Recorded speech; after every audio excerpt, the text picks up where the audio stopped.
I met Derek Jarman, the amazing film director, gay activist, painter, general polymath, brilliant man, and became close friends with him. In a sense, yes. I always felt that my role was to find family within the films. But I do think that my photographs of Derek Jarman are very special to me because he was kind of like my mentor. He was just an inspiration to be around. I mean, this guy was extraordinarily creative, extraordinarily prolific. I mean, he produced amazing films, which were kind of at the zeitgeist of that time. Jubilee was the sort of first punk film that was made.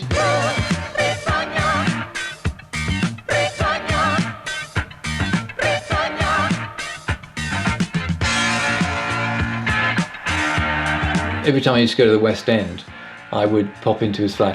He used to stay above the Phoenix Theatre on Charing Cross Road, and I would press his little doorbell, and if he was in, usually he would say, "Come on up, Tim," and there would often be an incredible, collection of people there. He was an incredibly social guy. I remember one time I was there and Vanessa Redgrave was there, sitting around all smoking joints, and she tried to recruit me into the Workers' Revolutionary Party, which I wasn't having. But funny enough, she did invite me back to dinner, and I was a bit too shy. And one of my regrets is not having had dinner with Vanessa Redgrave.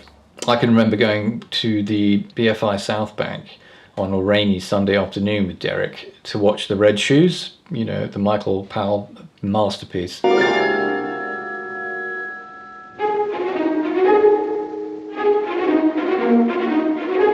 It was one of Derek's favourite films.